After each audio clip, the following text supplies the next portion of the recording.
다메섹에서 예수님을 만난 사울은 핍박자에서 증인으로 변화되었습니다.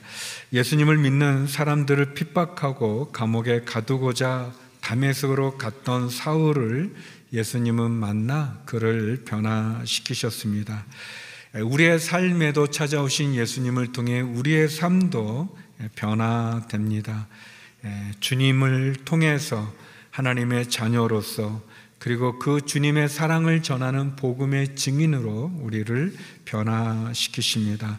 오늘 본문은 예수님을 만난 사울이 이제는 예수님을 믿는 그 사람들을 핍박했던 박해자에서 예수님을 전하는 담대한 전도자로 변화되는 삶의 모습을 보여주고 있습니다.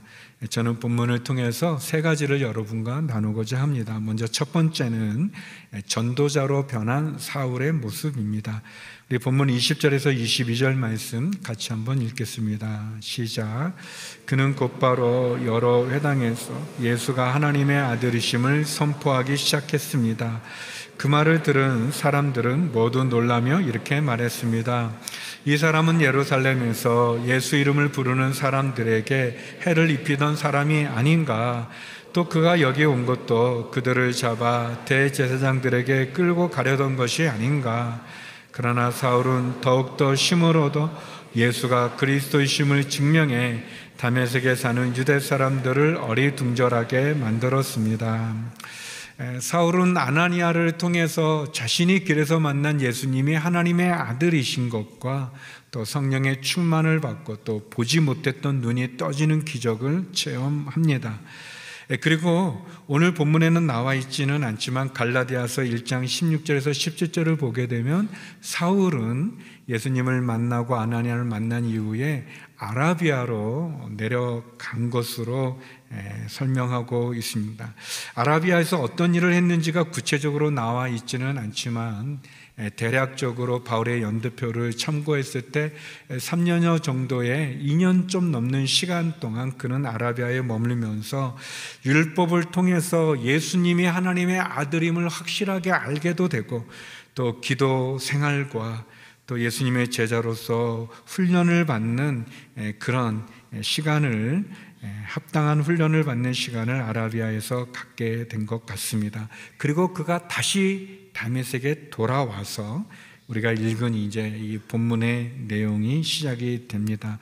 다메섹에서 예수님을 만난 사울은 박해자에서 전도자로 핍박하는 자에서 핍박당하는 자로 변화되었습니다.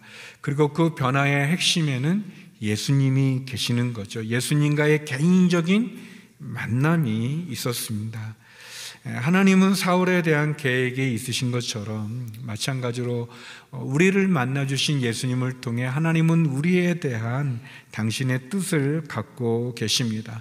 사울이 기도하고 또 훈련을 받고 또 묵상을 하고 그리고 인내와 절제를 통해 훈련을 통해 그가 하나님의 제자로서 분명히 서갔던 것처럼 우리도 역시 주님을 만나 변화된 삶 속에서 하나님의 뜻을 감당하기 위해 우리 역시 기도와 또 제자 훈련과 묵상과 절제, 인내의 그런 과정이 필요합니다.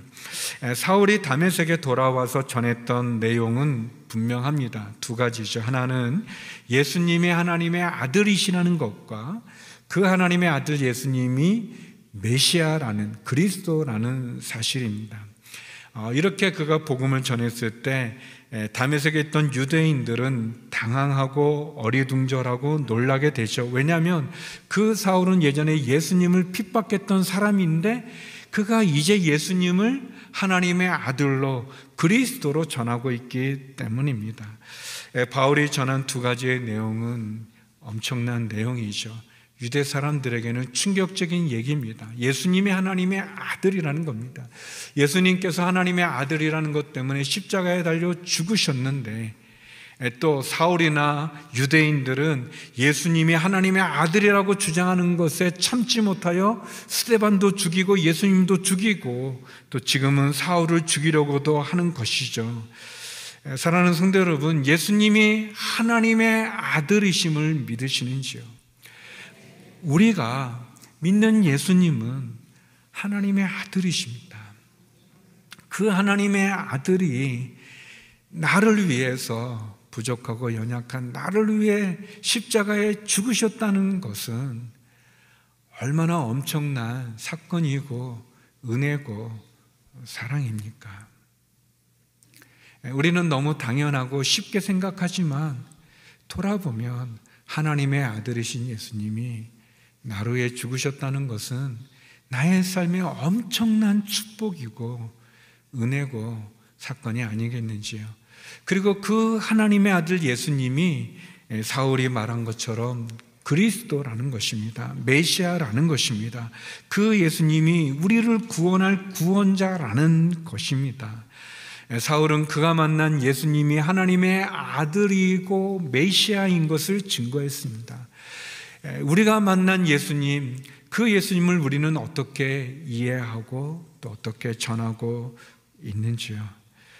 사랑하는 성도 여러분, 사울이 만난 예수님을 사울이 증거했던 것처럼 내가 만난 예수님을 통해 내가 변화되고 그 예수님을 전할 수 있는 우리 모두가 되기를 간절히 소망합니다. 이런 사울을 유대 사람들은 죽이려는 음모를 꾸미게 됩니다. 우리 본문 23절에서 25절 말씀 같이 한번 읽어보겠습니다. 시작. 여러 날이 지난 후 유대 사람들은 사울을 죽이려는 음모를 꾸몄습니다. 그러나 사울이 그들의 계획을 알게 됐습니다. 그들은 사울을 죽이려고 밤낮으로 성문을 철저하게 지키고 서 있었지만 사울의 제자들이 밤에 사울을 강주리에 담아 성벽을 통해 성 밖으로 달아내렸습니다. 이제 예수님을 증거하는 사울을 유대 사람들은 죽이려고 합니다. 예수님을 핍박했던 사울이 이제 예수님으로 인해서 핍박을 받는 그런 모습을 우리가 보게 됩니다. 사울이 고린도 교회에 보낸 편지에 보면 이때 다메섹에서 사울을 죽이려고 했던 사람들은 이 몇 사람의 소수의 유대인이 개인적으로 사울을 죽이려는 것이 아니라 다메섹의 아레다 왕의 관리인 것을 보게 됩니다. 고린도서 11장 32절에 보면 그 내용이 나오는데요. 그러니까 몇 사람이 흥분해서 사울을 죽이려는 것이 아니라 이 권력을 가진 사람에 의해서 조직적으로 여러 사람이 사울을 죽이려고 하는 거죠. 우리가 읽은 본문에 보면 그들이 사울을 죽이려고 밤낮으로 성문을 철저하게 지켰다라고, 이렇게 지키고 서 있었다라고 되어 있는데요. 이 철저하게 지켰다라는 말은 이제 자세히 쳐다보다라는 그런 같은 동사를 사용합니다.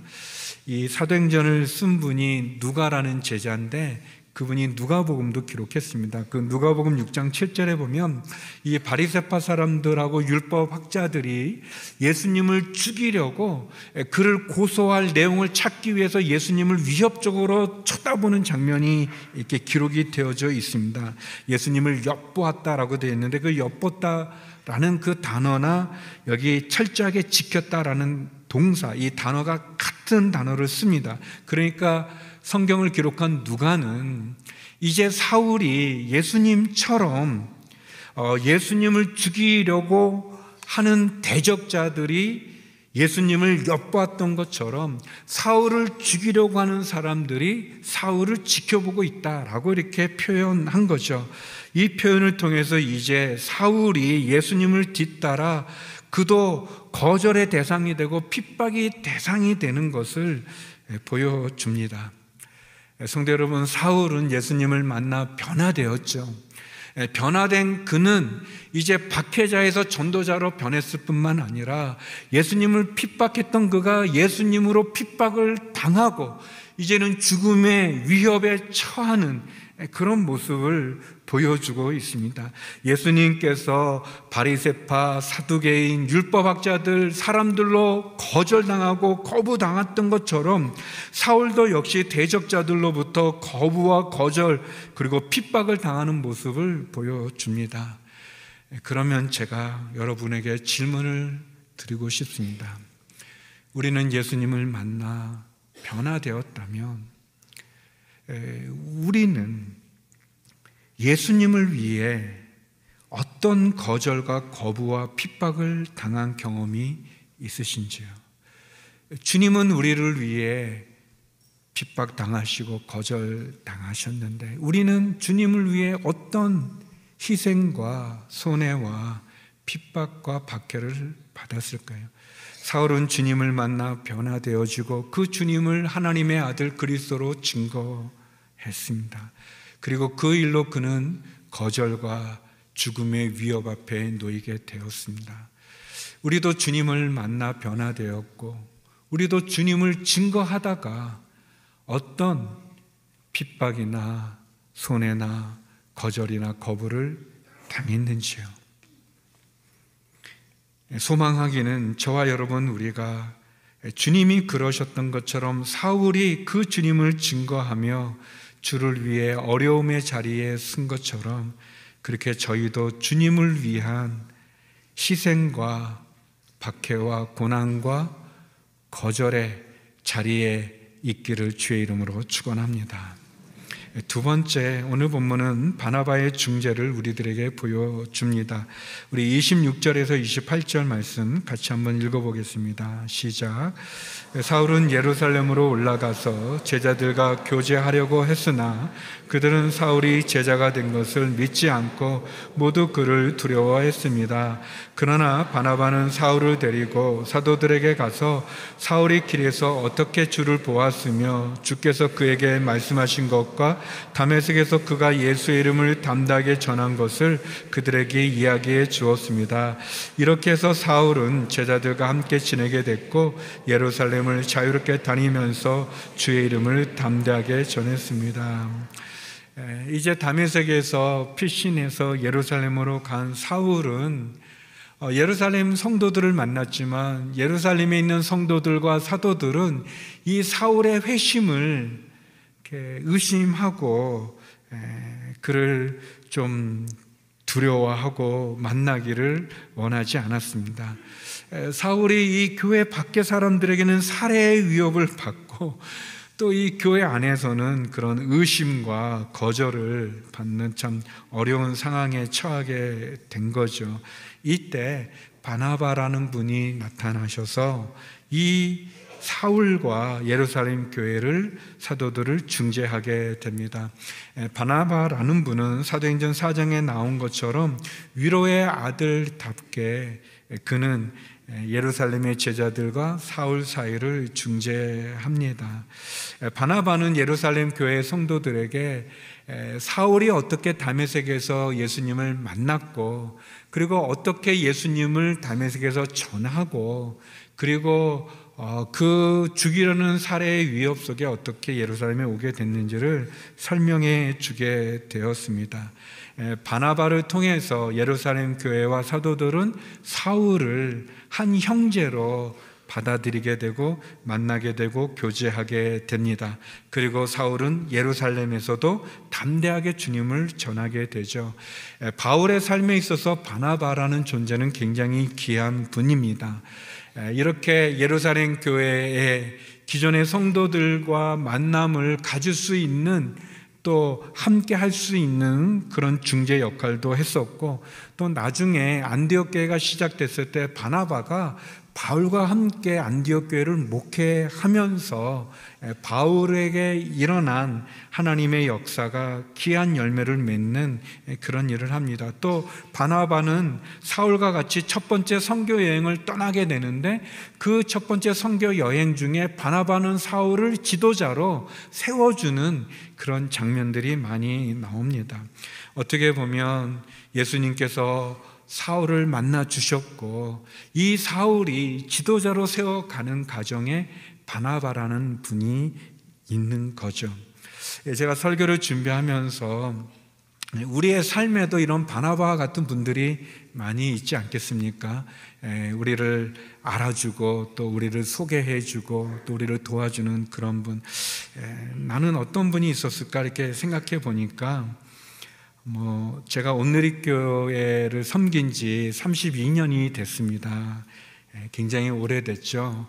놀라지도 않으시지만 굉장히 오랫동안 쓰였는데 이게 좀 생각하면서 제가 어떻게 온누리교회에 오게 됐는가가 떠올랐습니다. 저는 하영조 목사님을 전혀 모르는데 제가 다녔던 학교에 신학교에 신약학 교수님으로 김지철 교수님이라는 분이 계십니다. 나중에 소망교회를 다니시고 지금은 소망교회 원로 목사님이신데요. 그 김지철 교수님이 하루는 저를 부르셔서 종길아 너 온누리교회에 라는 데 가서 인터뷰를 해라라고 이렇게 저를 소개해 주셨습니다. 저는 예수님을 만나고 예수님과 함께 한 것만큼 이 한 목사님과의 만남과 온누리교회는 저의 삶에 너무 중요했는데 한 목사님을 전혀 몰랐고 또 그 당시에는 그때가 온누리교회 7년차 때였는데 온누리교회는 일반 대학을 나오고 NDB 과정을 하신 교역자들을 뽑았었습니다. 저는 대학에서 학부 때 신학을 전공했습니다. 그러니까 신학생 출신을 뽑지는 않았었어요. 처음으로. 그래서 제 또 한 분과 같이 둘이 이제 아무튼 인터뷰를 보고 한 목사님의 또 뽑아주셔서 그래서 온누리교회를 일하게 됐고 그리고 제 이후로는 그런 구별 없이 모든 사람을 뽑게 됐습니다. 짧게 제 자랑을 하는 겁니다. 이제 그런데 처음에 한 목사님 전혀 모를 때 온누리교회 전혀 모를 때 저를 아시는 교수님께서 저를 추천해 주시고 또 한 목사님과 김철 교수님이 친한 친구분이시고 김철 교수님은 저희 교회 협동 목사님도 하셨던 분이신데 그 은혜가 이렇게 생각이 나더라고요. 돌아보면 여러분의 삶에도 그런 분이 계시지 않겠습니까? 그러나 제가 또 나누고 싶은 것은 이게 바나바 귀한 분인데 바나바보다도 더 귀한 분이 계시죠. 우리를 알아주시고 인도해 주시고 또 사람들은 우리를 잊어버려도 우리를 잊어버리지 않고 사람들은 우리를 포기해도 우리를 포기하지 않으시는 분, 우리에게 끊임없이 사랑을 베풀 뿐 아니라 당신의 생명을 십자가에서 우리를 대신해서 죽으신 예수님이 계십니다. 우리의 삶에 우리를 알아주시고 인도해 주시고 기회를 주시고 포기하지 않는 예수님, 그 예수님이 우리에게 있습니다. 그 예수님을 만나기를 주의 이름으로 축원합니다.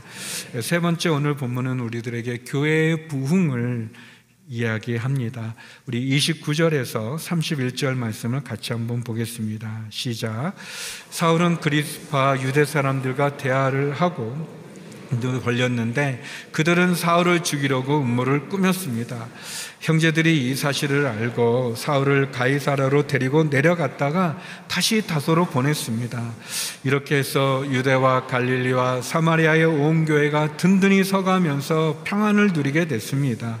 그리고 교회는 주를 두려워하고 그 수가 점점 더 늘어갔습니다. 사울은 계속해서 담대하게 예수님을 증거했습니다. 그리고 이 그리스파, 이 헬라파 유대 사람들과 대화와 논쟁을 하게 되는데 이 장면은 사도행전 6장 9절에 나온 것처럼 예전에 스데반이 이 그리스파 유대 사람들과 논쟁을 해서 이겼습니다. 그리고 이들이 스데반을 이길 수 없게 되자 스데반을 죽이려 했고 그때 앞장섰던 분이 사울이었습니다. 근데 이제 시간이 바뀌어서 사울이 스데반의 그 자리에 서서 이 그리스파 유대 사람들과 논쟁을 하고 그들을 말씀으로 이기는 거죠. 예수님이 메시아고 하나님의 아들임을 증명해내자 이제 예전에 스데반을 죽이려 했던 것처럼 이제는 이 그리스파 유대 사람들이 사울을 죽이려고 합니다.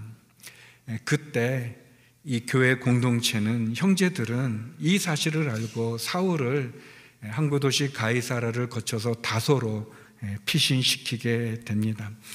교회 공동체는 어려운 상황에 처한 성도들과 지체들을 돌보는 곳입니다. 특별히 복음을 전하기 위해서 또 복음을 전하는 선교사님들을 외면하지 않고 돌아보는 공동체이죠. 과거에 자기들을 괴롭혔지만 그러나 예수님을 만나 회심한 그 사울을 돕고 있습니다. 이렇게 해서 교회에는 위기와 고난과 핍박과 박해가 있었지만 오늘 말씀 31절에 보면 교회는 주를 두려워하며 성령의 위로를 받으며 그 수가 점점 더 늘어갔다라고 얘기합니다. 유대와 갈릴리, 사마리아의 온 교회가 든든히 서간다고 얘기하죠.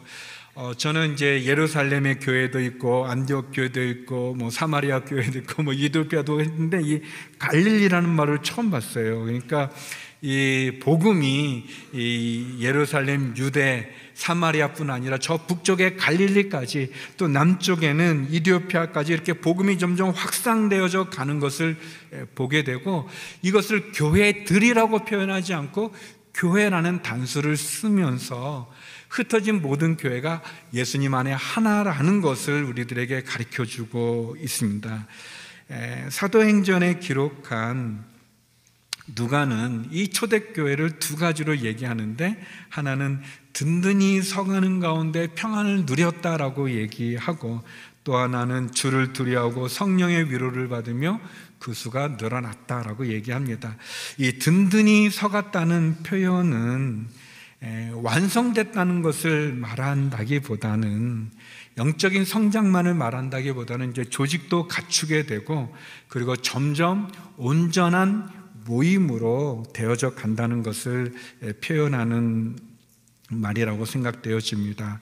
또 주님을 두려워하고 또 성령의 위로 가운데 부흥에 갔다라는 이 부흥의 교회의 부흥의 모습 속에서 이 주를 두려워한다는 건 주를 경외하는 것을 말하는데 성령의 위로는 성령의 인도함을 겪는 걸 말하는데 사도 바울이 에베소 교회에 보내는 편지에서 연약하고 부족한 존재지만 함께 세워져 가는 교회와 성도를 얘기하고 있습니다. 에베소 2장 21절에서 22절 말씀인데요. 우리 같이 한번 읽어보겠습니다. 시작.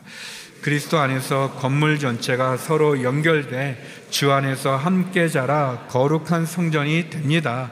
여러분도 성령 안에서 하나님께서 거하실 처소가 되기 위해 그리스도 안에서 함께 세워져 가고 있습니다.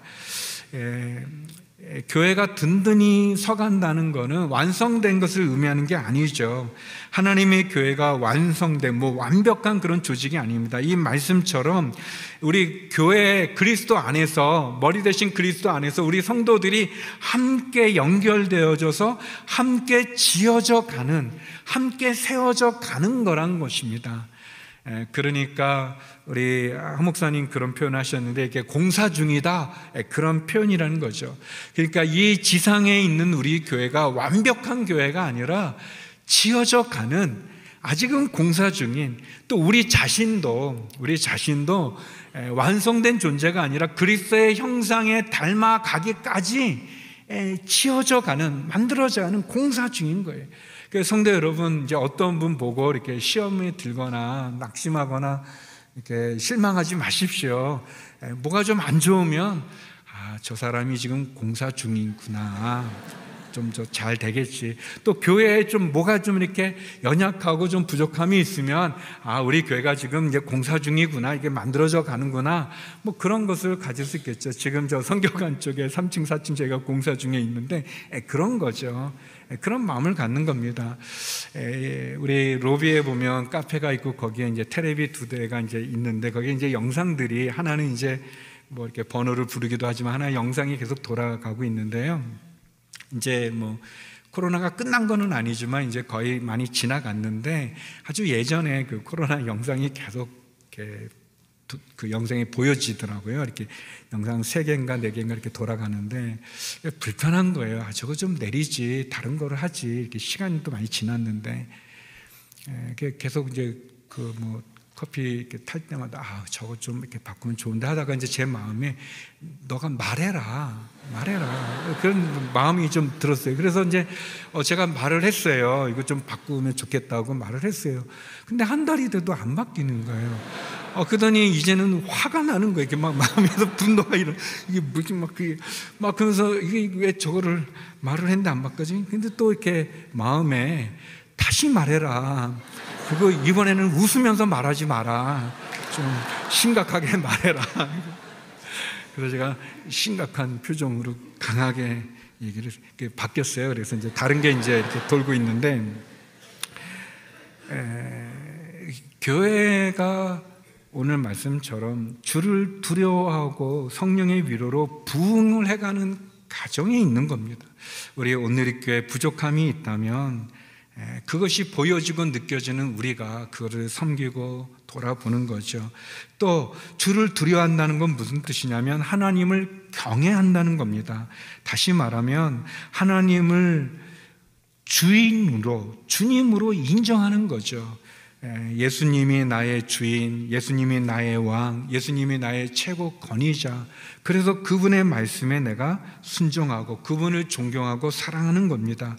성령의 위로를 받는 것은 성령이 주시는 힘과 지혜로 주의 일을 감당하는 겁니다. 내 뜻, 내 생각, 내 의지를 앞세우기보다 성령님을 앞세우고 성령님의 뒤처지지도 않고 성령님의 앞서지도 않는 성령의 인도함을 따라서 나를 맡기고 순종하는 것을 의미합니다. 오늘의 교회가 하나님이 원하시는 교회로 든든히 세워져 가고 우리 모두가 주님을 두려워하고 성령의 위로를 받으며 그 수가 많아져 부흥을 경험하는 저와 여러분 오늘의 교회 되기를 주의 이름으로 축원합니다. 사울은 예수님을 만나 박해자에서 전도자로 변화되었습니다. 우리도 주님을 만나 변화되는 삶을 살기를 소망합니다.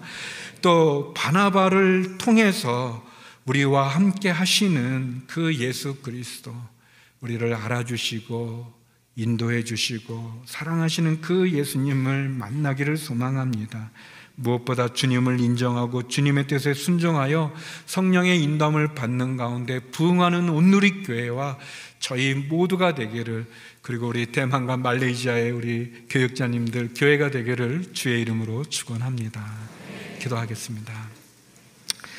거룩하신 아버지 하나님, 주님을 만나 변화된 사울처럼 우리도 변화되게 하여 주시고 우리와 함께 하시는 예수님, 알아주시는 예수님, 그 주님과 동행하며 부흥하는 온누리 교회와 저희 모두 되게 하여 주시옵소서. 예수님 이름으로 기도드립니다.